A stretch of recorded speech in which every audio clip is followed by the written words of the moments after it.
Let me craft an engaging intro that captures the most intense moment of this story with a call to action at the end. The crystal champagne flute trembled slightly in Elizabeth's hand as she watched Richard rise from his seat, straightening his expensive suit jacket. The moment she'd meticulously engineered for months had finally arrived. 40 pairs of eyes turned toward her husband. Friends and colleagues gathered for her surprise 40th birthday party, completely unaware they were about to witness a complete annihilation. Ladies and gentlemen, Richard began confidently, divorce papers tucked inside his jacket pocket. His practiced smile never reached his eyes as he prepared to humiliate his wife of 12 years. Elizabeth's lips curved into a small, dangerous smile. Let him have his moment. In precisely 2 minutes, she would reveal Victoria's $12 million inheritance, and the man who'd spent months orchestrating her downfall would discover he'd been outmaneuvered by the very woman he'd underestimated all along. If you enjoyed this taste of psychological warfare and calculated revenge, hit that like button now and subscribe for more thrilling stories of betrayal, justice, and perfect timing. The predator is about to become the prey.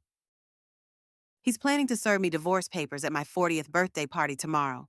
But my lawyer's call 3 hours ago just made me the beneficiary of his mother's $12 million estate. 12 years of marriage teaches you a lot about timing when to smile, when to stay silent, and exactly how long it takes to completely destroy someone who underestimated you. As I sit here in our Beacon Hill townhouse kitchen, carefully addressing invitations to tomorrow's surprise birthday celebration, I can't help but smile at the irony. Richard thinks he's orchestrating the perfect public humiliation. Divorce papers disguised as a birthday gift, delivered in front of our closest friends and family. What he doesn't know is that while he's been planning my social execution, I've been planning his financial annihilation. The call came at 3:47 p.m. today. Janet Parker, senior partner at Parker and Associates, her voice crisp and professional. Mrs. Wilson, I have some unexpected news regarding your late mother-in-law's estate. There's been a development that changes everything. Victoria Wilson had always despised me for 12 years. She made it clear that her precious son Richard had married beneath his station the ice-cold stares at family dinners, the backhanded compliments about my quaint background, the way she'd introduce me as Richard's wife rather than using my name, Elizabeth. But Victoria was also brilliant, calculating, and apparently she'd been watching our marriage far more closely than anyone realized. The beauty of my situation isn't just that Richard picked the wrong day to destroy me, it's that he has absolutely no idea what's coming. Right now, he's probably in his study, practicing his speech in the mirror, perfecting that concerned husband expression he'll wear when he reluctantly admits our marriage is over. He's always been theatrical. My husband, a corporate attorney who treats every conversation like a closing argument. But Richard made one critical error in his timing. He chose to end our marriage exactly 24 hours after his mother's will was read. And Victoria, vindictive even in death, had apparently been planning her own surprise for quite some time. Your mother-in-law amended her will 6 months ago, Janet had explained, her voice betraying nothing. She left very specific instructions: the entire estate, the Beacon Hill mansion, the investment portfolio, the family business shares, everything goes to you. Mrs. Wilson, not her son, me, $12 million, the Wilson family fortune, built over 3 generations, now legally mine, Victoria's final act of maternal love, or her ultimate punishment for the son who disappointed her one too many times. I'm not sure it matters anymore. Richard and I met at Yale, both law students grinding through contracts and constitutional law.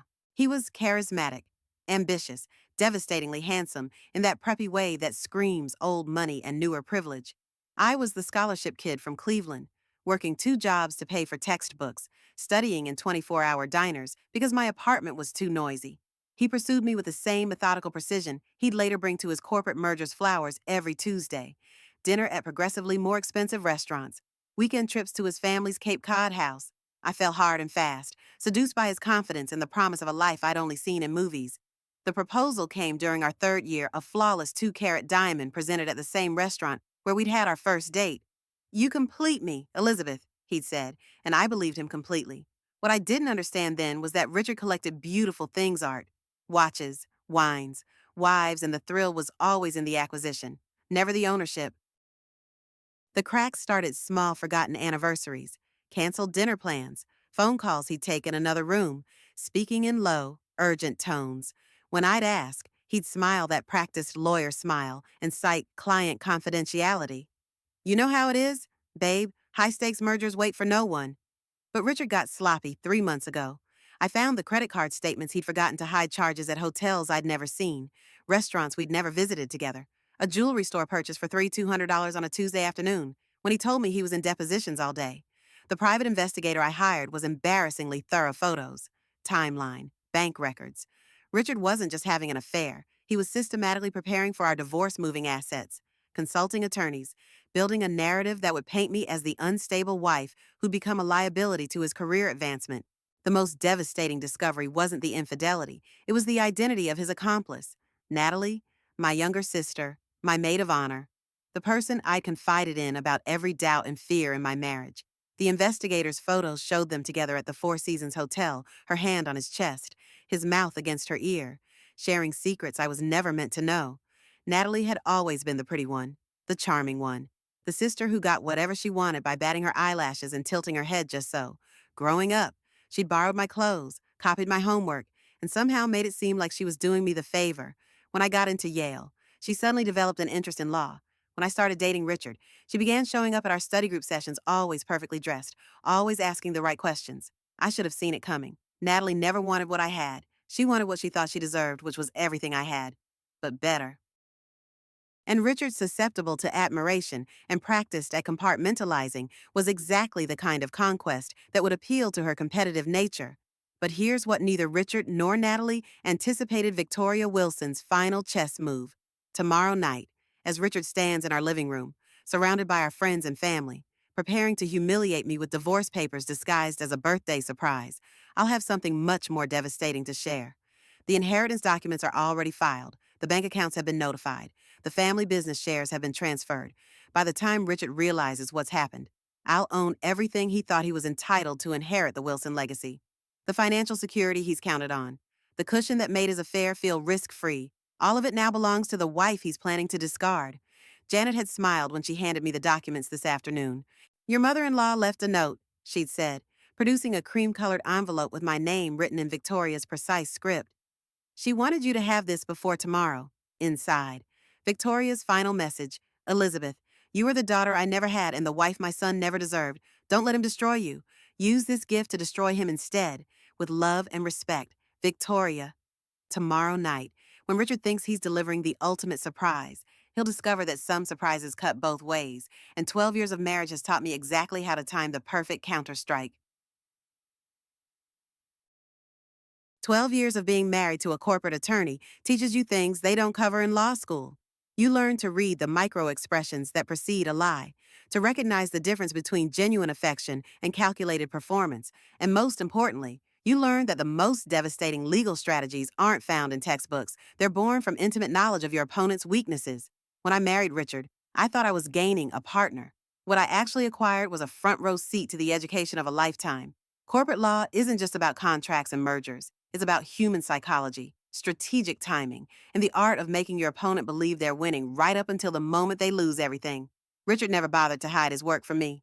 Why would he? I was just the wife, the beautiful accessory who looked perfect at firm parties and asked appropriately impressed questions about his cases. He'd spread files across our dining room table, take calls on speaker while I cooked dinner, practice his opening statements while I folded laundry. For 12 years, I absorbed every strategy, every tactic, every psychological manipulation technique that made him one of Boston's most feared corporate attorneys. The key to any successful negotiation, he'd tell his junior associates during the dinner parties we'd host, is controlling the narrative. Make them react to your timeline, your revelations, your surprises. The moment you're responding to their moves instead of executing your own plan, you've already lost. I'd smile and refill wine glasses, playing the perfect hostess while mentally cataloging every word. Richard had no idea he was training his own downfall. The irony is almost poetic.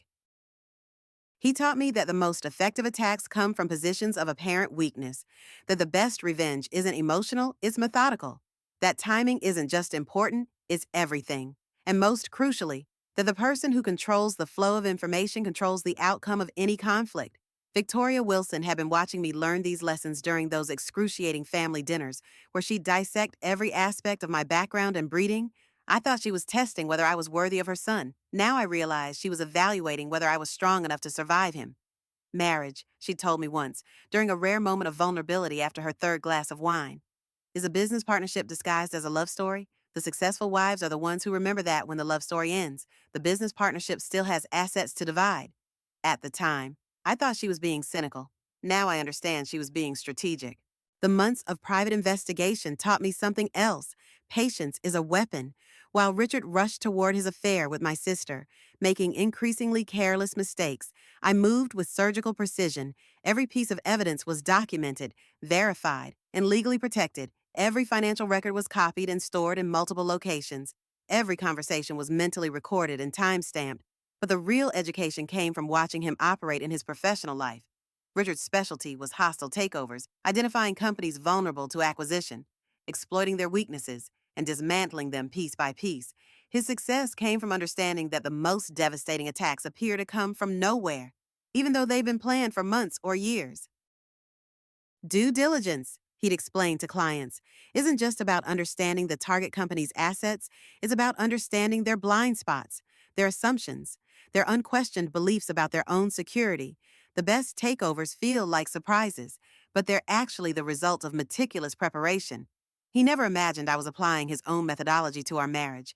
I learned to compartmentalize emotions from strategy, exactly as he taught me by example. When I discovered his affair with Natalie, my first instinct was confrontation tears, accusations, dramatic ultimatums. But 12 years of watching Richard work had taught me that emotional responses are tactical errors. They reveal your position, limit your options, and give your opponent time to prepare counter strategies. Instead, I treated the discovery like Richard would treat an advantageous piece of intelligence as ammunition to be deployed at the optimal moment for maximum effect. The private investigator, Benjamin Harris, was someone Richard had used for corporate cases, a detail that amused me greatly. When I hired Benjamin to document my husband's infidelity, I was literally using Richard's own resources against him. Benjamin understood discretion, legal admissibility, and the importance of building an airtight case before making any moves. Your husband's good, Benjamin had told me after our third meeting, sliding a manila envelope across the coffee shop table. But he's operating like he's untouchable. That's when people get sloppy. The envelope contained 3 months of documentation, hotel receipts, restaurant bills, parking garage timestamps, phone records, and photographs that painted a comprehensive picture of Richard and Natalie's affair. But more importantly, it contained evidence of Richard's financial preparations for divorce asset transfers, consultation fees paid to matrimonial attorneys, and retainer agreements that revealed the scope of his planning. He's been strategizing this for at least 6 months. Benjamin explained, moving money, building narratives, positioning himself for what he thinks will be a quick, clean break. He's treating this like a corporate restructuring, minimize losses, control the messaging, and move on to the next acquisition. That's when I realized Richard had made his fatal error. He was planning a hostile takeover of our marriage. But he'd forgotten the first rule of due diligence: always assume your target is more sophisticated than they appear. Victoria's inheritance wasn't just a financial windfall. It was the perfect validation of every strategic lesson her son had unknowingly taught me. Tomorrow night, when Richard attempts to execute his carefully orchestrated surprise, he'll discover that while he was learning to be a better attorney, I was learning to be a better adversary. The student, as they say, had become the master, and the master was about to learn what happens when you underestimate someone who's been taking notes for 12 years. I wasn't supposed to find the birthday party planning documents. Isn't that how these stories always begin? An innocent search for something mundane. A door left slightly ajar, a moment of curiosity that shatters your entire world and rebuilds it into something unrecognizable. It was 3 weeks ago, a rainy Thursday morning in early March. Richard had left for his morning run, the same 5-mile route through Boston Common he'd been taking for 8 years. As predictable as clockwork, I was looking for our tax documents, specifically the charitable contribution receipts we'd need for our accountant. Richard always kept them in his home office filing cabinet, organized with the same obsessive precision he brought to his legal cases. The filing cabinet was locked, which wasn't unusual. Richard maintained attorney-client privilege even at home, keeping sensitive case documents secure. But the small brass key was exactly where it had always been, taped under the lip of his desk drawer, a hiding spot so obvious it was almost endearing in its predictability. I found the tax documents in the second drawer, neatly arranged in manila folders labeled by year and category. But as I reached for the 2023 charitable contributions file, my fingers brushed against something unexpected, a folder that didn't belong in the tax section, labeled simply Reeb in Richard's precise handwriting. Reeb, Richard and Elizabeth, our initials.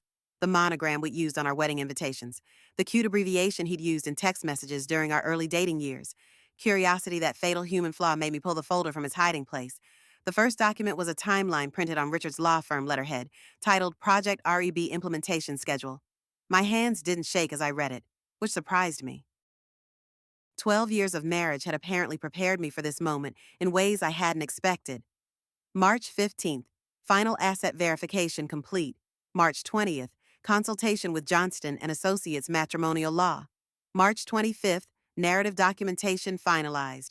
April 1st, birthday party execution. April 2nd, formal filing. April 15th, media strategy implementation. My birthday, April 1st, April Fool's Day, a detail that felt like cosmic mockery. Richard was planning to serve me divorce papers at my own birthday party, treating the dissolution of our marriage like just another corporate project to be managed and executed. But the timeline was just the beginning. Beneath it lay months of meticulous planning that revealed the true scope of Richard's betrayal bank statements, showing systematic asset transfers, legal consultations dating back to December, character assessments and behavioral observations written in the clinical language of a psychological evaluation. Subject exhibits increasing emotional instability.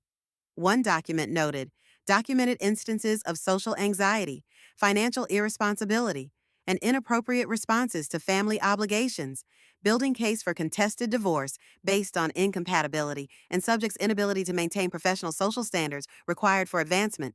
Subject? He was referring to me, his wife of 12 years, as a subject in a legal case study.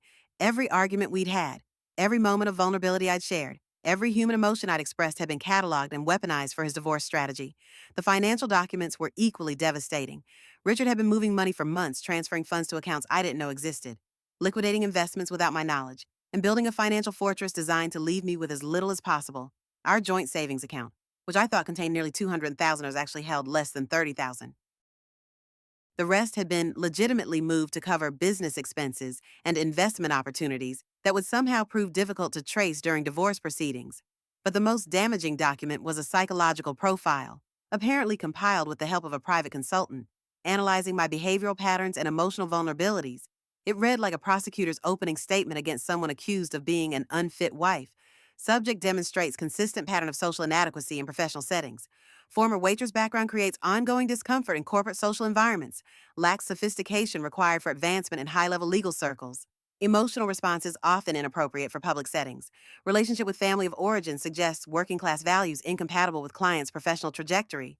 Every insecurity I'd ever shared with him in private moments, every confession about feeling out of place at firm parties, every admission of imposter syndrome had been collected and compiled into evidence against me. The man I'd trusted with my deepest fears had turned them into ammunition for my destruction. The final section contained what Richard called the April 1st Protocol, a detailed script for how he planned to end our marriage. He would wait until the birthday cake was served, when everyone was relaxed and celebrating. Then he'd stand up, ostensibly to make a toast in my honor, and instead deliver a carefully rehearsed speech about how sometimes loving someone means letting them go. Ladies and gentlemen, the script began, Elizabeth and I have been keeping something from you that we can no longer hide. Our marriage, while it's brought us both tremendous growth, has reached its natural conclusion. We've decided to divorce, and we wanted to share this news with the people we love most on a day that represents new beginnings for Elizabeth. The speech continued for 3 pages, each paragraph calculated to paint their divorce as a mutual decision born from love and respect. But the final paragraph revealed the true malice behind the performance. We ask for your understanding and support as we both move forward. Elizabeth will be taking some time to rediscover herself and explore new opportunities, while I'll be focusing on the next phase of my career, which will require the kind of focus and dedication that our marriage unfortunately no longer allows. Translation: I was being discarded for being insufficiently ambitious, publicly humiliated for lacking the sophisticated background he now found embarrassing, and financially abandoned because he'd found something better. But there was one more document in the folder, one that transformed my horror into something far more dangerous: rage.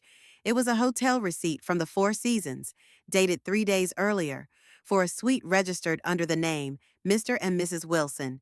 Below it, a handwritten note in Richard's script: N loves the champagne. She'll make a perfect partner for the next phase. N. Natalie.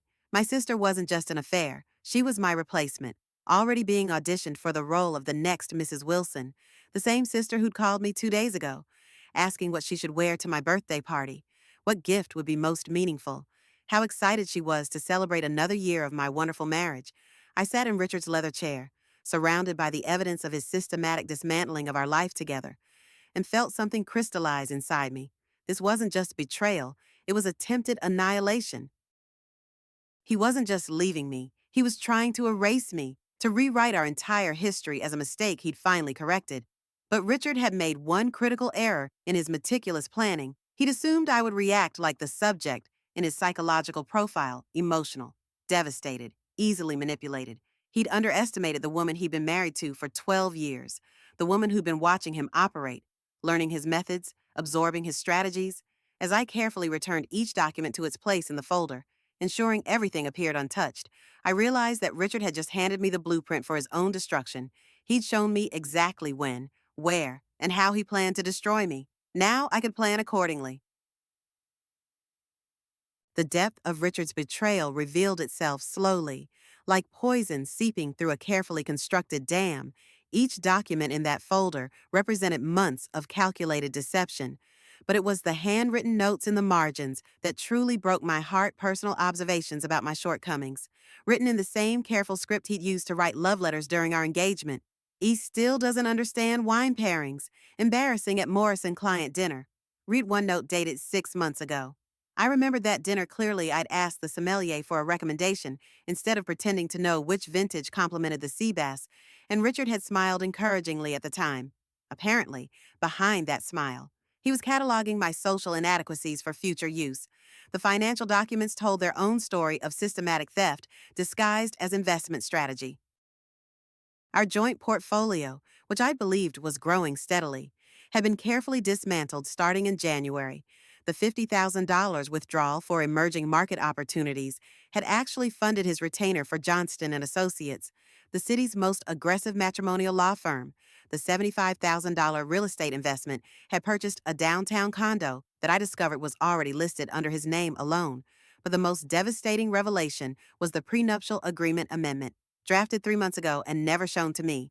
Richard had prepared a document claiming that I'd agreed to a lifestyle modification clause that would limit my alimony to 2 years and exclude me from any business assets acquired during our marriage. My signature had been expertly forged, using samples from our joint tax returns. The psychological profile continued for 15 pages, dissecting 12 years of marriage with clinical precision. Every private conversation we'd had about my background, every moment of vulnerability I'd shared about feeling out of place in his world. Every confession about my insecurities had been transformed into evidence of my unfitness as a corporate wife. Subjects' working class origins become increasingly apparent under social pressure. One section noted, language patterns revert to regional dialect when stressed. Table manners adequate but not instinctive. Wardrobe choices require constant supervision. Overall presentation inconsistent with advancement to senior partner level. Senior partner, the promotion he'd been chasing for 3 years. The career pinnacle that apparently required a wife upgrade. I wasn't being divorced. I was being traded in for a newer model that better matched his professional aspirations. The timeline revealed the mathematical precision of his planning. Every major decision in our marriage over the past year had been calculated to support his exit strategy. The vacation to Italy that I thought was a romantic second honeymoon had actually been timed to keep me out of the country while he finalized asset transfers. The marriage counseling sessions he'd suggested, which I'd seen as a hopeful sign, had provided him with professional documentation of our irreconcilable differences. Even my birthday party, the event I'd been planning for months, excited to celebrate with friends we'd made together, had been strategically designed as the stage for my public humiliation. The guest list, which Richard had insisted on reviewing, included his law firm partners, key clients, and influential contacts who would serve as witnesses to his reluctant decision to end our marriage. The invitation wording, which I thought was sweetly romantic, now revealed its true purpose. Join us in celebrating Elizabeth as she enters a new decade of life and new possibilities. He'd literally embedded the divorce announcement in the party invitation, priming our guests to see my 40th birthday as a transition point rather than a celebration. But it was the communication logs that truly shattered any remaining illusions about our marriage. Richard had been documenting our private conversations for months, recording not just what I said, but how I said it, looking for evidence of emotional instability or unreasonable behavior. Intimate moments I'd cherished, late night talks about our future, vulnerable discussions about our families, quiet confessions about my fears and dreams had been reduced to bullet points in his legal strategy deck. expressed concern about never having children, evidence of ongoing resentment. Read one entry from a conversation I remembered fondly. We'd been lying in bed after making love, and I'd mentioned wondering what our kids might have looked like. He'd kissed my forehead and said we still had time to decide. I'd felt closer to him in that moment than I had in years. He'd been taking notes. The Johnston and Associates consultation notes were equally brutal. His matrimonial attorney had recommended a rapid deployment strategy designed to minimize my ability to mount an effective defense, serve papers publicly, to create social pressure for a quick settlement, flood me with documentation to overwhelm my emotional state, present the divorce as a fait accompli rather than a negotiation. Client's wife lacks legal sophistication and financial resources for extended litigation. The notes concluded. Recommend aggressive timeline to secure favorable terms before subject can organize effective response. They were counting on me being too heartbroken, too humiliated, and too poor to fight back. They'd underestimated my capacity for strategic thinking, but more importantly, they'd underestimated how thoroughly Richard had educated me in the art of legal warfare. The affair documentation was the final insult hotel receipts dating back 4 months, always charged to his business account as client entertainment. Restaurant bills for intimate dinners at places we'd never been together, jewelry purchases that had never appeared on my dresser, and photos, dozens of photos. That painted a picture of a relationship that had been developing in parallel to our marriage. Natalie looked radiant in every image, her photographer's eye evident in the carefully composed shots. She'd always been beautiful, but in these photos, she glowed with the confidence of a woman who knew she was winning the same sister who'd been texting me regularly, asking about my marriage, offering to help with party planning, expressing concern about my obvious unhappiness with such convincing sincerity. The final document in the folder was a lease agreement for a penthouse apartment in Back Bay, signed by both Richard and Natalie 3 weeks ago. They weren't just having an affair, they were already building a life together, planning their future while systematically dismantling mine. But the most damning evidence was a handwritten letter from Natalie to Richard, tucked between the legal documents like a love note in a textbook. Her familiar handwriting covered 2 pages of expensive stationery. My darling R, I can't wait until this charade is over and we can finally be together publicly. Watching you pretend to love her these past months has been torture, but I know it's necessary. She's always been so naive, so trusting she has no idea what's coming. By this time next month, we'll be free to start our real life together. Thank you for choosing me over her. Thank you for seeing what she could never be. I love you completely. Forever yours. And the letter was dated 2 days ago. While I'd been discussing flower arrangements and menu options for my birthday party, my sister had been writing love letters to my husband about their shared future and my impending destruction, sitting in Richard's office, surrounded by the evidence of their betrayal. I realized that this wasn't just about ending our marriage. This was about erasing me entirely financially, socially, and emotionally.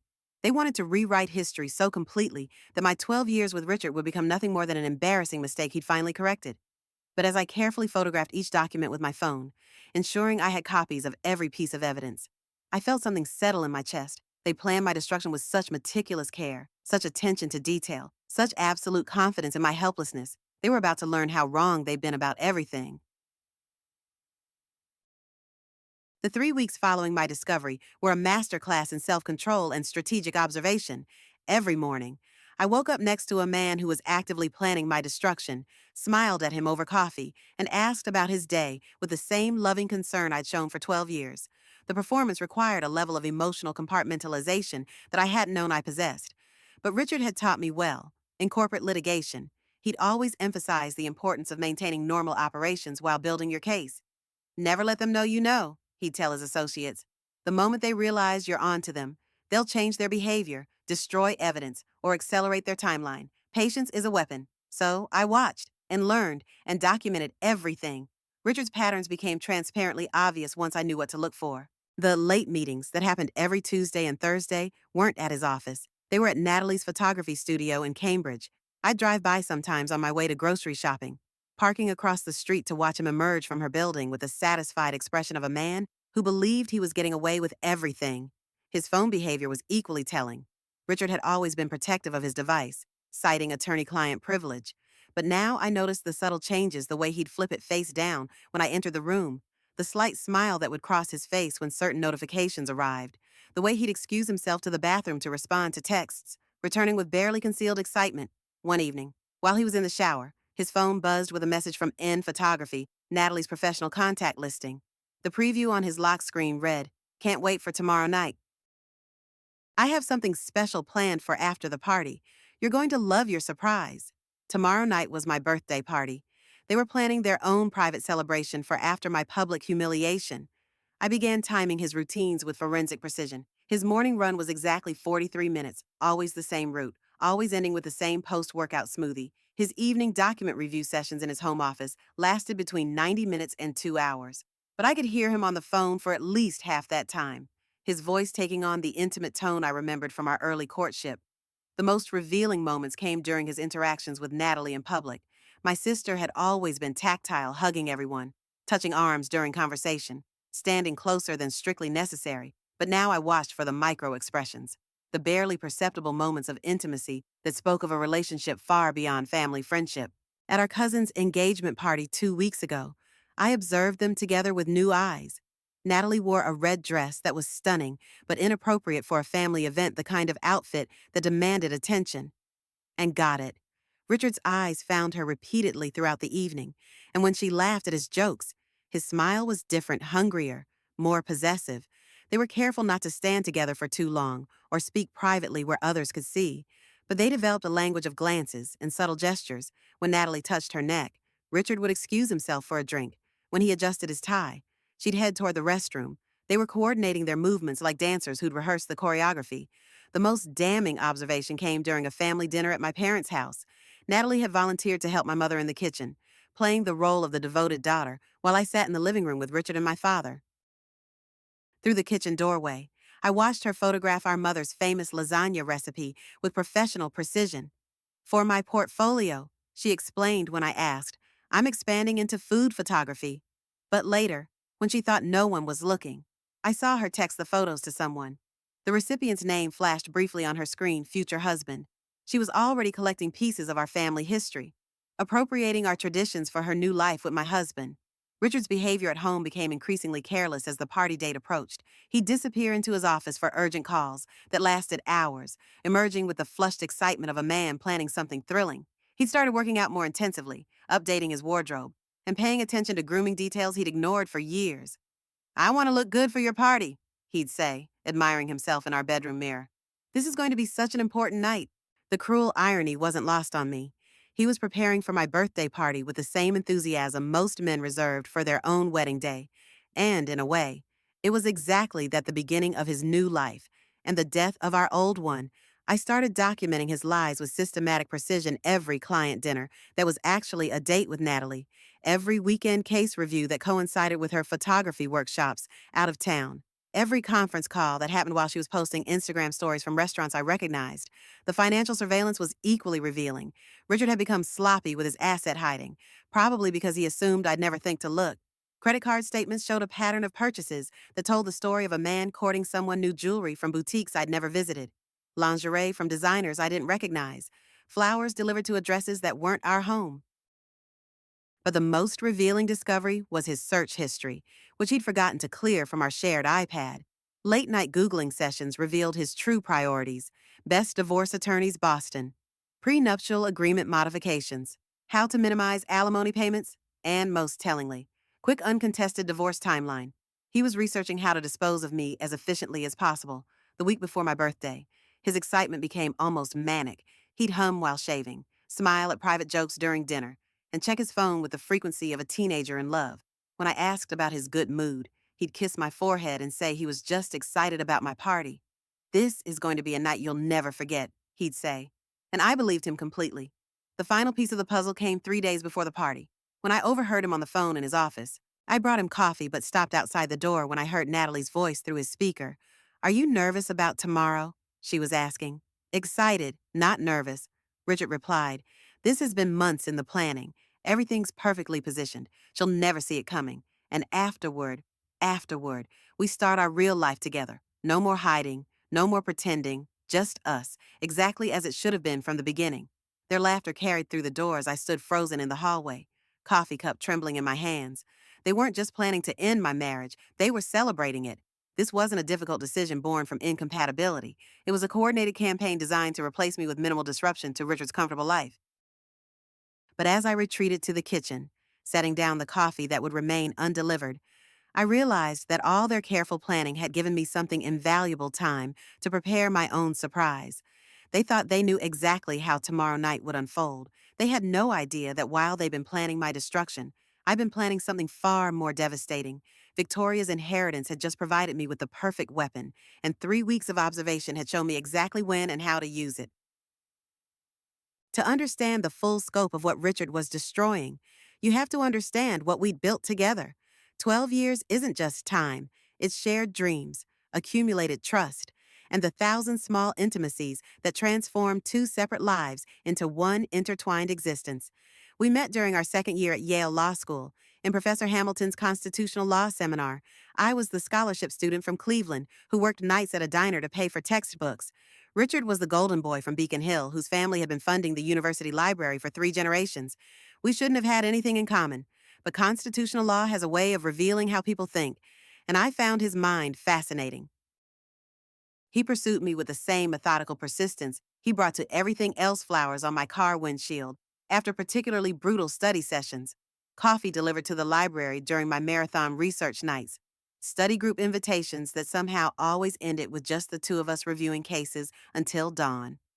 You see patterns that other people miss, he told me after I'd identified a constitutional precedent that cracked open his mock trial case. You think like a detective, not just a lawyer. That's rare. I fell in love with his ambition first, then his confidence, and finally his apparent genuine interest in my thoughts and opinions. In a world where I constantly felt like an outsider looking in, Richard made me feel seen, valued, intelligent. When he looked at me, I became the person I'd always wanted to be. The proposal came during our third year, at the same coffee shop where we'd had our first real conversation. No grand gestures or public displays, just the two of us in our usual corner booth, surrounded by case law textbooks and empty coffee cups, planning our future with the same intensity we brought to our studies. "We're good together," he'd said, sliding the ring box across the table. "We balance each other. You ground me, and I can give you the world you deserve." I believed him completely. The ring was perfect, not too flashy, not too modest. Exactly what I would have chosen for myself if I'd had the courage to dream that big. When I slipped it on my finger, it felt like signing a contract for the life I'd never dared to imagine. Our early marriage was everything a partnership should be. Richard's family wealth meant I could focus on my career without the financial stress that had defined my entire life until then. I landed a position at a nonprofit legal clinic working with domestic violence survivors, while Richard joined his father's corporate firm. We were both building something meaningful, supporting each other's ambitions. Victoria had been skeptical at first, but even she seemed to warm to me once she saw how I handled myself in their social circles. I studied etiquette books like case law, learned wine pairings like legal precedents, and transformed myself into the kind of wife who could support Richard's career advancement. It wasn't deception, it was evolution. Or so I thought. The cracks started so slowly, I barely noticed them. Richard's suggestion that I leave the nonprofit clinic for a more suitable position at a corporate firm, his gentle corrections of my grammar when we were with his colleagues, the way he'd introduce me by my job title rather than my name, reducing me to my function in his professional narrative. "You're so much smarter than this work," he'd say about my advocacy for abuse survivors. "You could be making real money, building real influence. Why limit yourself to charity cases?" I should have recognized the pattern, the systematic erosion of everything that made me who I was, replaced with a version that better served his ambitions. But love makes you compliant in your own diminishment, especially when it's done with such apparent care and concern. By our fifth anniversary, I'd traded my nonprofit work for a position at a corporate firm that handled white-collar defense. By our seventh, I'd left legal practice entirely to become a full-time corporate wife, managing Richard's social calendar and supporting his advancement. By our 10th, I'd become so thoroughly molded to his specifications that I'd almost forgotten who I'd been before. The transformation had been so gradual, so consistently framed as mutual decisions, that I'd never questioned whether I was growing into myself or growing away from myself. Richard had convinced me that becoming more like him was the same as becoming my best self. Victoria had watched this transformation with apparent approval, but now I wondered if she'd been evaluating something else entirely.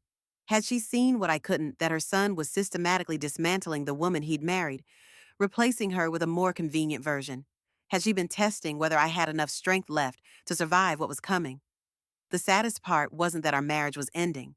It was realizing that it had been ending for years, one small compromise at a time. Richard hadn't fallen out of love with me. He'd simply finished reshaping me into something he could discard without guilt. Natalie represented everything I'd given up to become his wife. She was still fierce, still independent, still pursuing her passion for photography with the single-minded intensity I'd once brought to legal advocacy. She was the woman I might have remained if I'd chosen differently. But as I stood in our bedroom, looking at the engagement photo on our dresser young, hopeful faces believing in forever, I realized that Richard had made one crucial error in his assessment. He thought he'd weakened me through transformation. In reality, he'd educated me in strategic thinking, social navigation, and the patience required for long-term planning. The skills he'd insisted I develop to support his career were about to become the tools of his destruction. The universe has a twisted sense of humor, and nowhere was that more evident than in Victoria Wilson's final act of maternal judgment. For 12 years, she'd been the ice queen of Beacon Hill society, the woman who'd made it clear that her son had married beneath his station. Now, in death, she'd handed me the most devastating weapon imaginable: complete control over everything Richard believed he was entitled to inherit. Victoria's relationship with me had been a complex dance of evaluation and education that I'd never fully understood until now. Those painful Sunday dinners at the family estate, where she'd correct my posture and critique my conversation skills, hadn't been hazing, they'd been training. She was teaching me to navigate their world, not to make me worthy of her son, but to determine if I was strong enough to survive him. Money, she told me once during a rare private conversation, is only powerful when it's unexpected. Expected inheritance makes men lazy and entitled. Unexpected disinheritance makes them desperate and dangerous. The key is knowing which reaction will serve your purposes better. At the time, I thought she was sharing abstract wisdom about wealth management. Now I realized she'd been giving me the instruction manual for the weapon she was preparing to place in my hands. The irony was exquisite. Richard had spent months positioning himself for a divorce that would leave me financially devastated while preserving his comfortable lifestyle. He'd calculated every asset, planned every move, and built his entire strategy around one fundamental assumption: that he would inherit his mother's estate within the next few years, providing him with the financial cushion to weather any divorce settlement. Victoria had been ill for the past year, though she'd hidden it with characteristic stoicism. Only her lawyer and closest confidant, Janet Parker, had known the true extent of her condition. The lung cancer that would eventually claim her had been diagnosed 8 months ago, around the same time Richard began his systematic preparation for divorce. But Victoria had been making preparations of her own. Your mother-in-law was very specific about her intentions. Janet had explained during our meeting at her downtown office. She'd been watching your marriage deteriorate for some time. Victoria Wilson was many things, but naive wasn't one of them. She knew exactly what her son was planning. The will had been modified 6 months ago. During a period when Richard thought his mother was simply updating routine financial documents, he'd even driven her to the lawyer's office, playing the dutiful son while secretly calculating his inheritance and planning my elimination from his life. Victoria had used those car rides to extract information from him: casual questions about our marriage, gentle probing about his future plans, motherly concern about his happiness. Richard, confident in his manipulative abilities, had revealed more than he realized. She knew about the affair, Janet continued, sliding a sealed envelope across her mahogany desk. She knew about the divorce planning, and she knew about your sister's involvement. Victoria Wilson had spent 60 years managing men who underestimated her intelligence. Her son was just the latest in a long line of such mistakes. The envelope contained Victoria's personal letter to me, written in her distinctive script on cream-colored stationery, embossed with the Wilson family crest. My dear Elizabeth, if you're reading this, then my suspicions about my son's character have been confirmed, and you've discovered what I've known for months. Richard has always been brilliant but weak, ambitious but lacking in honor. I had hoped marriage would strengthen him, but instead, it seems to have revealed his fundamental selfishness. You came into our family as an outsider, which gave you perspective the rest of us lacked. You saw us clearly, without the blinding filter of inherited privilege.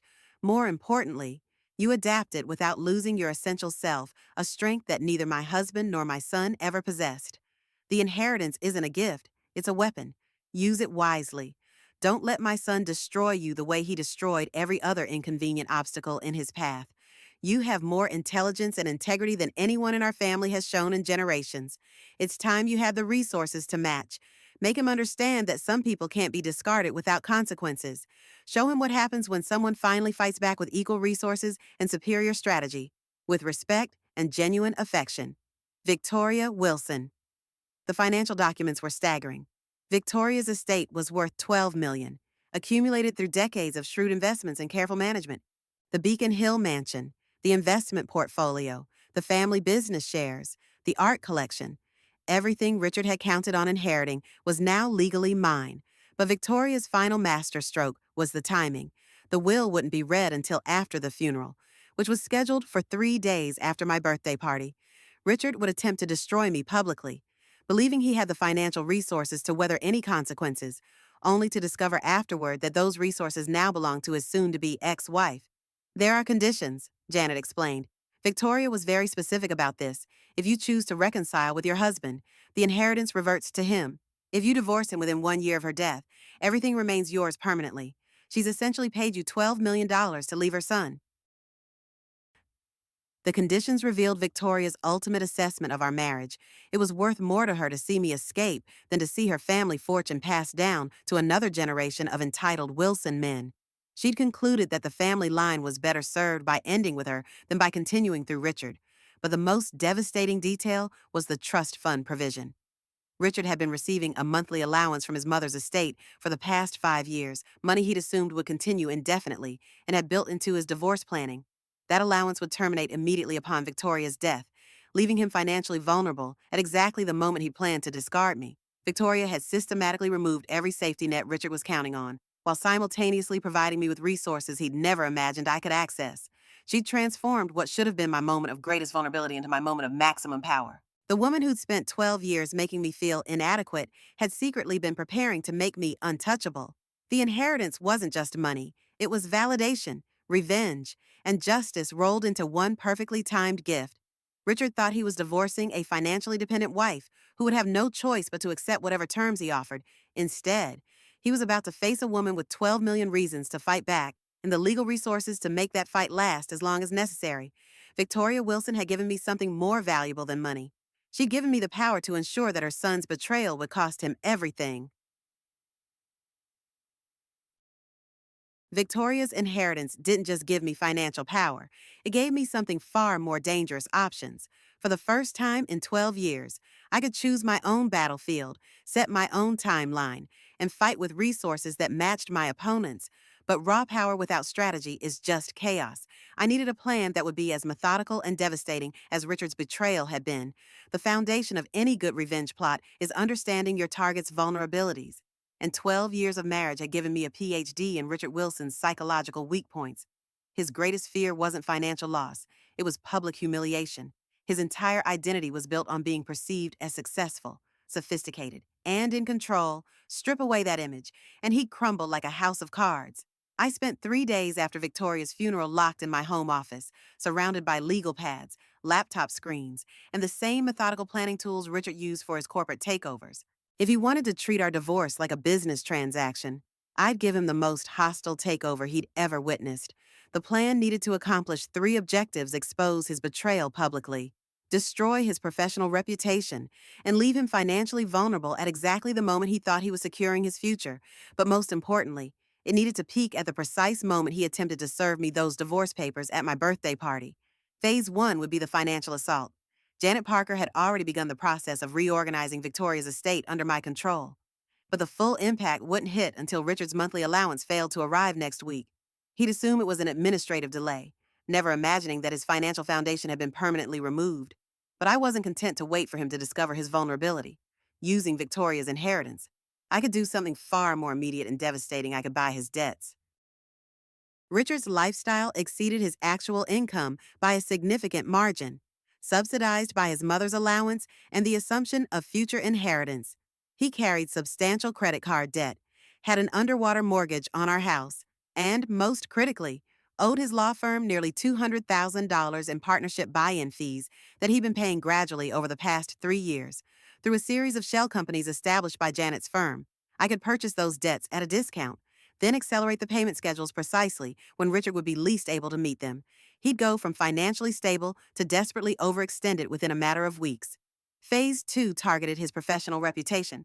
Richard's success as a corporate attorney depended entirely on his image as a stable, trustworthy advisor to high-net-worth clients. His partnership at Wilson, Grant and Associates, was built on his family name and social connections advantages that would evaporate once his personal life became public scandal. The divorce papers he'd planned to serve at my birthday party would actually work in my favor. A public divorce announcement would open the door for equally public revelations about the circumstances surrounding it. His clients, most of whom were conservative family businesses, would be horrified to learn that their trusted advisor was the kind of man who served divorce papers at his wife's birthday party after conducting an affair with her sister. But the real damage would come from the financial investigation that would inevitably follow once Richard's asset hiding came to light during divorce proceedings. His legal license would be in jeopardy. Attorneys who commit fraud in their personal lives rarely maintain their professional standing. Phase 3 was the psychological warfare, the systematic destruction of his assumption that he could control the narrative. Richard's entire plan depended on maintaining his image as the reluctant husband making a difficult but necessary decision. I needed to flip that script completely. The beauty of his birthday party ambush was that it would be public, recorded, and impossible to take back. But what if, instead of being surprised and devastated, I appeared relieved and grateful? What if I thanked him for finally giving me the opportunity to share some news of my own? I began crafting a counter speech that would turn his moment of triumph into his moment of complete destruction. While he revealed our divorce, I would reveal his affair. While he painted me as inadequate, I would share the financial documents proving his systematic theft from our marriage.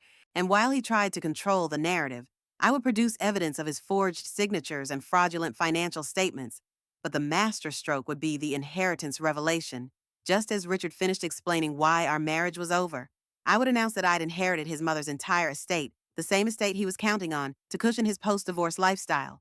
The timing would be perfect public humiliation, followed immediately by financial devastation, all witnessed by everyone whose opinion mattered in his professional and social circles. The plan required precise coordination and absolute secrecy. Janet's law firm would handle the financial maneuvers, ensuring everything was legally bulletproof and properly documented. Benjamin Harris, the private investigator, would prepare the affair evidence for maximum impact. And I would practice my own performance until I could deliver devastating revelations with the same calm professionalism Richard brought to his corporate presentations. The final element was the guest list. Richard had invited his law partners, key clients, and influential social contacts to witness what he thought would be my humiliation. Instead, they'd witness his complete destruction. Every person whose respect he valued, every relationship that supported his career, every social connection that reinforced his status would be present for his downfall. But I had one more surprise planned, an invitation Richard didn't know I'd extended. William Grant, the senior partner at Wilson, Grant & Associates and Richard's mentor, would be attending with his wife. William was also the man who controlled Richard's partnership track and had the authority to terminate his employment for moral turpitude. The plan was elegant in its symmetry. Richard had chosen my birthday party as the stage for his betrayal, confident that social pressure would force me to accept his terms gracefully. Instead, he'd created the perfect venue for his own destruction, surrounded by everyone he'd most want to impress and least want to disappoint. By the time the birthday cake was served, Richard Wilson would understand what it felt like to have his entire life systematically dismantled by someone who knew exactly how to push every button, exploit every weakness, and destroy every assumption he'd made about his own untouchability. The hunter was about to become the hunted, and he had no idea the trap was already set. While I methodically prepared for war, Richard floated through his days with the serene confidence of a man who believed he'd already won. His mood had become increasingly buoyant as my birthday approached, and watching him revel in his anticipated victory was like observing a condemned man plan his retirement. The morning routine that at once felt comfortable now carried an undercurrent of dark comedy. Richard would hum while shaving, check his phone with barely contained excitement, and kiss my forehead with the patronizing affection of someone saying goodbye to a pet he was planning to abandon. Every gesture radiated his certainty that he was the chess master, and I was merely a pawn awaiting my inevitable sacrifice. "You seem excited about my party," I'd observe over breakfast, watching him scroll through what I knew were text messages from Natalie. "I just want everything to be perfect for you," he'd reply, not even bothering to hide his smile. "This is going to be such a memorable night." His arrogance was breathtaking. Richard had become so convinced of his own brilliance that he'd stopped bothering to maintain even basic operational security. He'd leave his laptop open with legal documents visible, take calls with his divorce attorney while I was in the next room, and discuss timeline details with Natalie at volume levels that suggested he'd forgotten other people existed. The most revealing moment came 3 days before the party, when I overheard him on a conference call with his law partners. They were discussing a client's messy divorce case, and Richard's commentary revealed exactly how he viewed his own situation. The key, he was explaining, is maintaining the narrative that you're the reasonable party making difficult but necessary decisions. Never let it become about fault or blame. Focus on incompatibility and mutual benefit. If you control the story, you control the outcome. His colleagues murmured agreement, probably having no idea they were receiving a preview of their partner's personal strategy. Richard continued with the confidence of a professor lecturing students on a subject he'd mastered. Public announcements work best when they're framed as joint decisions, even when they're not. Social pressure will force the other party to go along rather than cause a scene. Most people will accept almost anything to avoid public confrontation. I stood in the hallway outside his office, coffee cup in hand, listening to him describe the psychological manipulation he planned to use on me, as if it were just another legal technique. The clinical detachment in his voice was more chilling than any emotional outburst could have been. His relationship with Natalie had also lost any pretense of discretion. They'd progressed from careful coordination to open affection, confident that their secret was safe. I'd watch them at family gatherings now, barely bothering to hide their connection. Natalie would touch his arm during conversations, lean in closer than necessary when he spoke, and laugh at his jokes with the intimate appreciation of someone who'd heard them in much more private settings. The most damning evidence of their overconfidence came when I discovered they'd started apartment hunting together. Richard had left real estate listings open on his laptop luxury condos in Back Bay, all well beyond what either of them could afford individually, but perfectly reasonable for a successful attorney and his new wife. They'd even begun discussing logistics for after the divorce announcement.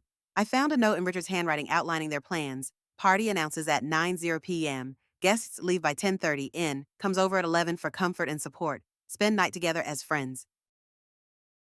They were planning to celebrate my destruction in our marital bed within hours of the public announcement, but perhaps the most revealing aspect of Richard's behavior was his treatment of me during these final weeks. He'd become almost tender, the way someone might act toward a terminally ill relative extra attention, small kindnesses, gentle patience with my questions about the party details. He thought he was being compassionate towards someone whose world was about to end. "You've been so sweet lately," I told him one evening as he massaged my shoulders while I worked on party preparations. "You deserve to be treated well," he replied, and I could hear the guilt in his voice. "You've been a good wife. Elizabeth, this isn't about you not being enough." The irony was staggering. He was comforting me for the trauma he was planning to inflict, feeling magnanimous about his cruelty because he decided it was for my own good. In his mind, he was performing a mercy killing, ending our marriage quickly rather than letting it die slowly. His financial confidence was equally misplaced. Richard had spent the weeks since his mother's funeral making plans that assumed his inheritance was secure.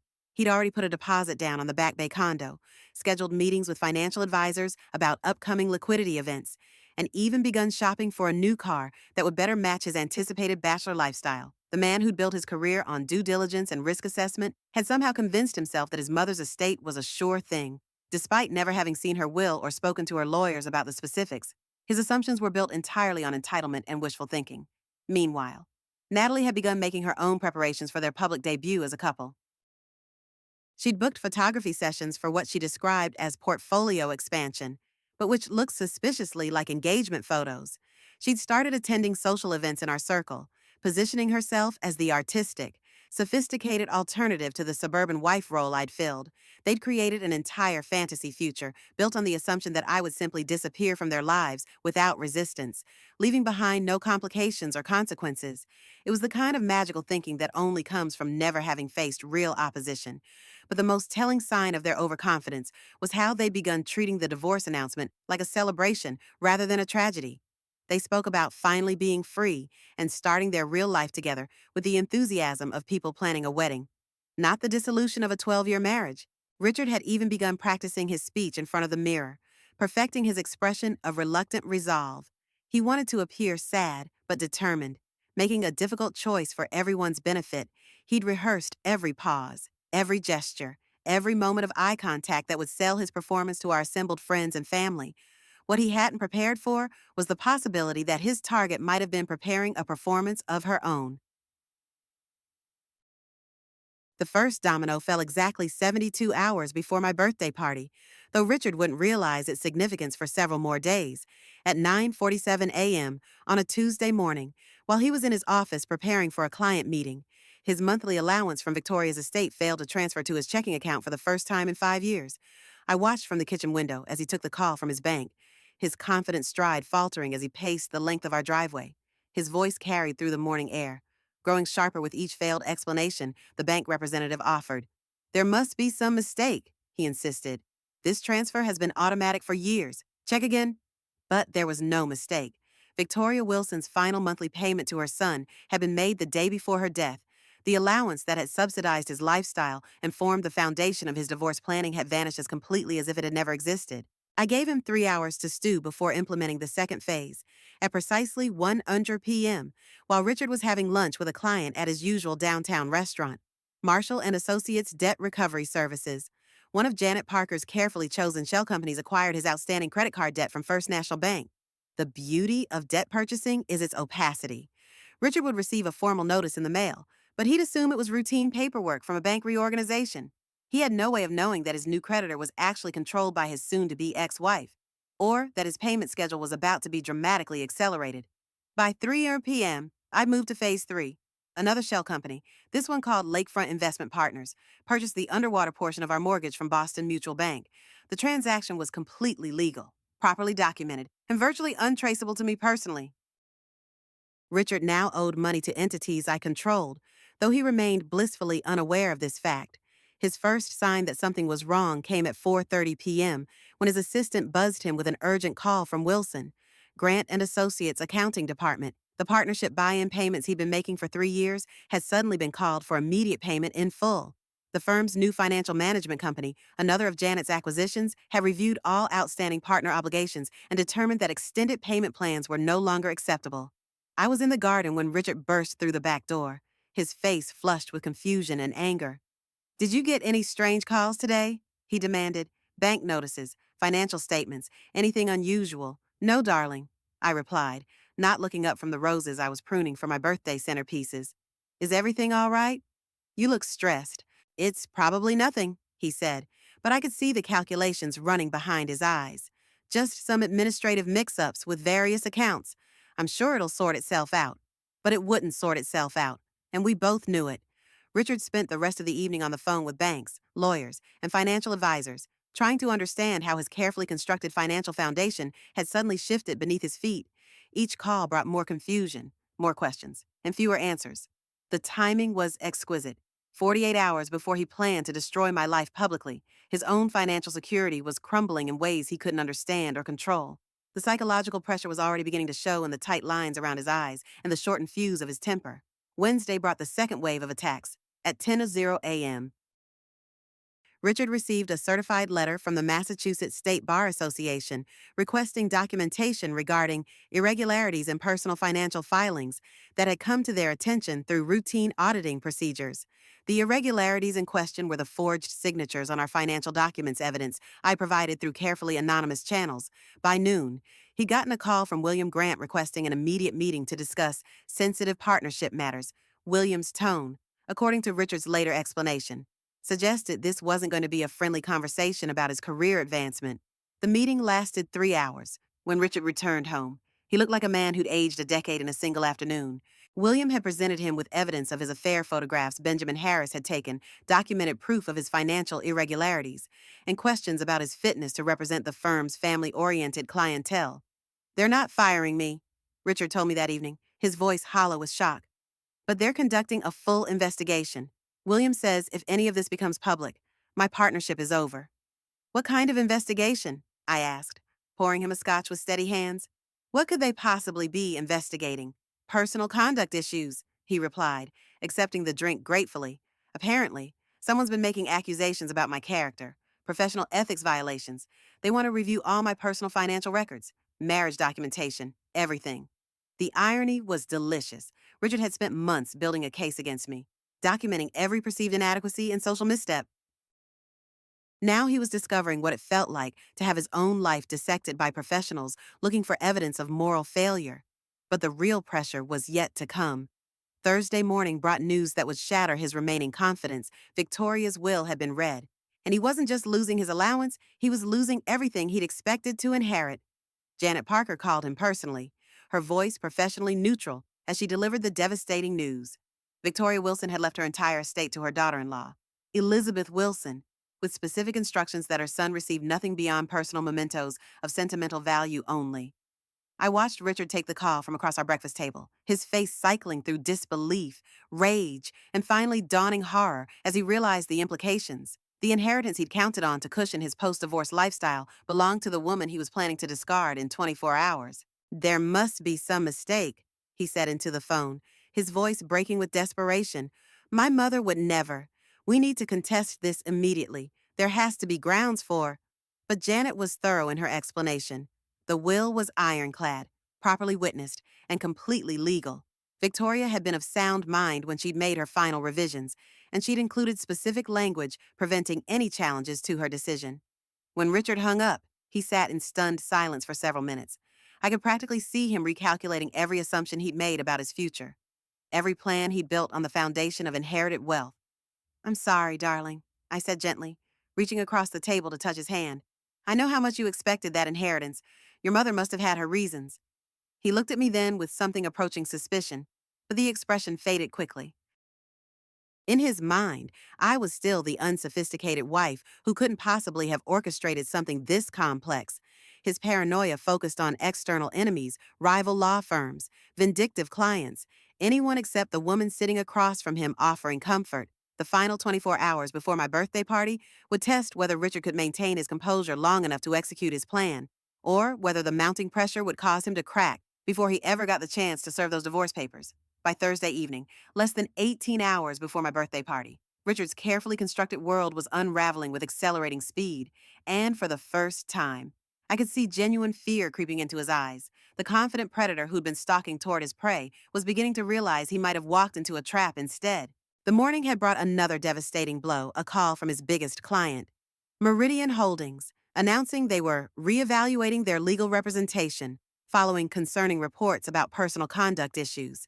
Meridian represented 40% of Richard's billable hours and had been his pathway to senior partnership.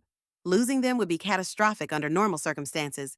Losing them while facing a bar investigation and partnership review was career suicide. How did they even know? Richard muttered, pacing our living room with manic energy. The bar investigation is supposed to be confidential. Williams swore the partnership review would stay internal. Someone's leaking information deliberately. I looked up from the party preparation checklist I was reviewing, maintaining my expression of supportive concern. Maybe it's just coincidence. You know how conservative those old family businesses can be. Even rumors make them nervous. There are no coincidences in situations like this, he snapped, then immediately softened his tone. I'm sorry, babe, I'm just stressed. This timing couldn't be worse, but the timing was perfect for me. Each revelation hit Richard at precisely the moment when he was least equipped to handle it, creating a cascade of panic that was undermining his ability to think strategically. The master manipulator was discovering what it felt like to lose control of the narrative. His paranoia was escalating by the hour. He'd started checking his phone obsessively, scrutinizing every email and text message for hidden meanings. He'd called Benjamin Harris, the private investigator, demanding to know if anyone had been asking questions about him or requesting surveillance. Benjamin, following my instructions, had played dumb while confirming that yes, several parties had been making inquiries recently. What kind of inquiries? Richard had pressed. Can't say much. Benjamin had replied with professional discretion. Client confidentiality. But you might want to be extra careful about your activities for a while. Someone's definitely watching. The psychological warfare was working exactly as intended. Richard was so focused on external threats that he'd never considered the possibility that his enemy was sleeping beside him every night, making coffee for him every morning, and expressing sympathetic concern about his mounting problems. Thursday afternoon brought the piece of evidence that finally shattered his confidence bank records, showing that his credit card debt and mortgage obligations had been sold to collection agencies that were demanding immediate payment. The amounts were staggering, over $300,000 in total, all due within 30 days. This is impossible, he said, staring at the document spread across his desk. You can't just change payment terms like this. There are laws, regulations. Can't you fight it legally? I asked, bringing him coffee and reviewing the papers over his shoulder. Surely there's some kind of consumer protection. Not for this kind of debt restructuring, he replied absently, then paused. Wait, these companies? I've never heard of any of them. Marshall and Associates, Lakefront Investment Partners. They sound like shell companies. For a moment, I saw a flash of the old Richard, the sharp legal mind that had made him so successful. He was beginning to connect dots, recognizing patterns that suggested coordination rather than coincidence. Someone's targeting me specifically, he said slowly. This isn't random financial pressure. Someone is systematically attacking my assets, my career, my reputation. Someone with serious resources and legal sophistication. He began making calls, trying to trace the ownership of the companies that now held his debt. But Janet's firms had been careful layers of corporate structure that would take weeks to unravel, if they could be unraveled at all. By evening, Richard's behavior had shifted from confident execution to desperate damage control. He'd spent hours on the phone with his own lawyer, trying to understand his options and build defenses against enemies he couldn't identify. Maybe we should postpone the party, he said suddenly, looking up from his laptop where he'd been researching corporate investigation firms. With everything that's happening, this might not be the best time for a big social gathering. The suggestion sent a spike of alarm through me. If Richard canceled the party, he'd deprive me of the perfect stage for his public humiliation.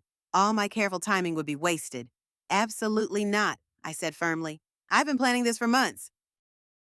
The caterers are confirmed. The decorations are ordered. Everyone's expecting to be here. Besides, hiding from problems doesn't make them go away. If someone's really targeting you, show them you're not intimidated. Richard studied my face, and for a moment, I wondered if he was finally seeing past my performance. But then he nodded, apparently accepting my logic. You're right, he said. Running away would just make me look guilty. Better to face whatever's coming head on. But even as he agreed to proceed with the party, I could see him calculating new angles, trying to figure out how to handle his divorce announcement while his life was exploding around him. The confident speech he'd rehearsed was no longer appropriate for a man facing financial ruin and professional destruction. That night, as we lay in bed, I felt Richard staring at the ceiling, his mind churning through possibilities. He was finally beginning to understand that he wasn't in control of this situation, that forces beyond his comprehension were working against him. Elizabeth, he said quietly in the darkness, if something happens tomorrow night, if things get complicated, I want you to know that I never meant for you to get hurt. Whatever happens, this isn't about you being inadequate. You're a good person who deserves better than the mess my life has become. It was the closest thing to an apology I was likely to get, and it revealed how thoroughly his confidence had been shattered. The man who'd planned to discard me publicly was now worried about protecting me from the consequences of his own choices. Nothing's going to happen tomorrow night, I assured him, stroking his hair gently. It's just a party. We'll celebrate with friends, eat too much cake, and everything will work out fine. But as I spoke those comforting lies, I was counting down the hours until Richard would discover exactly what kind of celebration I'd actually planned. Less than 18 hours remained until he learned that his greatest enemy hadn't been some shadowy corporate rival or vindictive client. His greatest enemy had been sleeping beside him all along, waiting for the perfect moment to destroy everything he thought he knew about his own life. Friday morning, my birthday dawned with the kind of crisp spring clarity that made everything feel sharp and full of possibility. While I prepared breakfast with the serene satisfaction of a conductor about to lead a symphony, Richard sat at the kitchen table surrounded by legal documents, financial statements, and the growing evidence of his systematic destruction. The final wave of attacks had been timed for maximum psychological impact at 7:00 a.m.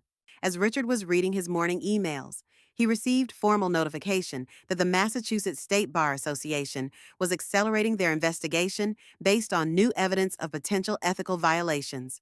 The hearing that should have taken weeks to schedule was now set for Monday morning. New evidence, Richard muttered, scanning the official letterhead for clues. What new evidence? I haven't done anything different since Tuesday. But I had been busy throughout the week. Anonymous tips had been flowing to the Bar Association, the IRS, and various regulatory bodies. Each tip was perfectly timed, legally protected, and impossible to trace back to me. Richard's forged signatures, hidden assets, and fraudulent financial documents were being examined by every authority that could make his life miserable. At 8:30 a.m., while Richard was on a frantic call with his attorney, the doorbell rang. I answered it to find a process server with papers that made Richard's face go ashen, a civil lawsuit filed by Wilson, Grant and Associates seeking immediate repayment of his partnership buy-in, plus interest and penalties, totaling nearly $400,000. They're suing me. Richard stared at the documents in disbelief. My own firm is suing me. William said this was just an internal review. The lawsuit was Janet's master stroke, by forcing Richard's firm to take legal action against him. She'd made his professional problems public record. Every legal database in the city would now show that Wilson, Grant and Associates considered their own partner a financial liability, requiring immediate collection efforts, but the most devastating blow came at 10:00 a.m. when Natalie called in tears. She'd been contacted by a photographer claiming to represent Boston Magazine, asking for an interview about her relationship with prominent attorney Richard Wilson for an upcoming expose on extramarital affairs in Boston's legal community. "How do they know?" Natalie sobbed into the phone, her voice carrying clearly through Richard's speaker. "We've been so careful. Someone must have been watching us, taking pictures." Richard's eyes met mine across the kitchen, and for the first time, I saw a flicker of genuine suspicion. "Who else knew about us?" he asked Natalie quietly. "Nobody. I swear, nobody. I never told anyone, not even my closest friends." There was a pause. "The only person I ever talked to about you was—" The pause stretched between them as the implication settled in. "Elizabeth," Natalie whispered, "but she couldn't know. She would have said something, done something. She's not smart enough to orchestrate something like this." I maintained my expression of confused concern, but internally, I was savoring the moment, after years of being underestimated by both of them. Watching them finally consider my capabilities was deeply satisfying. "Elizabeth doesn't know," Richard said firmly, but his voice lacked conviction. "She's been nothing but supportive through all of this. If she knew, she'd be screaming, crying, making scenes. That's not who she is." But doubt had been planted, and I could see it growing behind his eyes. The woman he'd systematically underestimated for 12 years was finally being reconsidered as a potential threat. The afternoon brought a cascade of professional disasters that left Richard reeling. 3 more clients called to terminate their relationships with him, citing reputation concerns and conflict of interest issues. His secretary informed him that reporters had been calling the office, asking for statements about ongoing investigations. The parking garage attendant at his building mentioned that several people had been asking questions about his schedule and habits. By 4:00 p.m., as I was setting up decorations for the party, Richard was a man on the edge of complete breakdown. His financial foundation was gone. His professional reputation was destroyed. His personal life was about to become public scandal, and he still couldn't identify who was responsible for his systematic annihilation. "This is too coordinated to be coincidence," he said, watching me arrange flowers with the focused intensity of someone looking for hidden meanings. "Someone with serious resources and legal expertise has been planning this for weeks, maybe months. Someone who knows my vulnerabilities, my schedule, my relationships." He was circling closer to the truth, but his own arrogance continued to blind him. The idea that his unsophisticated wife could be capable of such complex orchestration remained beyond his ability to accept. The final test of his suspicions came at 5:00 p.m. when I suggested he might want to cancel his birthday speech. "You seem so stressed," I said, adjusting his tie with wifely concern. "Maybe tonight should just be about celebrating, not making announcements. Whatever you are planning to share can wait until things settle down." Richard studied my face with laser focus. "What makes you think I was planning to make an announcement? You've been practicing something in your office," I replied innocently. "I assumed it was a birthday toast or something sweet, but if you're not feeling up to public speaking—" For a moment, I thought he might finally see through my performance. His eyes narrowed as he processed my words, looking for evidence of knowledge I shouldn't possess. But then his phone rang with another crisis this time. A call from the IRS requesting documentation for an audit, and the moment passed. Whatever suspicions he might have harbored were swept away by the immediate need to handle the latest disaster. As guests began arriving for the party, Richard was a shadow of the confident man who'd planned to destroy me just hours earlier. His hands shook as he greeted friends. His smile never quite reached his eyes, and his conversation was distracted by the constant buzz of his phone, bringing new catastrophes. The predator had become the prey, and he still didn't understand that his hunter had been living in his house all along, learning his patterns, studying his weaknesses, and preparing for this moment with the patience of someone who'd been systematically underestimated for far too long. The party was about to begin, and Richard Wilson was about to discover that some surprises cut far deeper than divorce papers ever could.